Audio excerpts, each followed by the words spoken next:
This is an urgent alert. Please stand by. The following tones will activate the emergency alert system.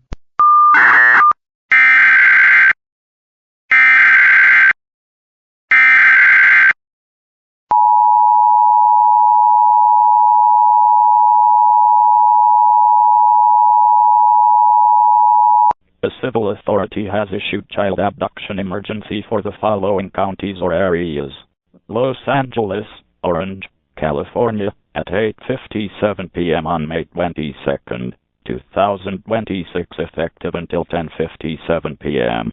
An Amber Alert is being issued by the California Highway Patrol on behalf of the Alhambra Police Department.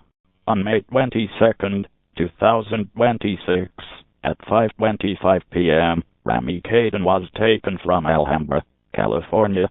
Caden Rami is a 3-month-old Hispanic male, 21 inches tall, weighing approximately 17 pounds, with brown hair and green eyes. Caden Rami is believed to be wearing a blue long-sleeve shirt and green sweatpants. The suspect is an unknown Hispanic male, standing 5 feet 10 inches tall, with black hair and brown eyes. The suspect is believed to be wearing a black shirt, black backpack with blue and black pants.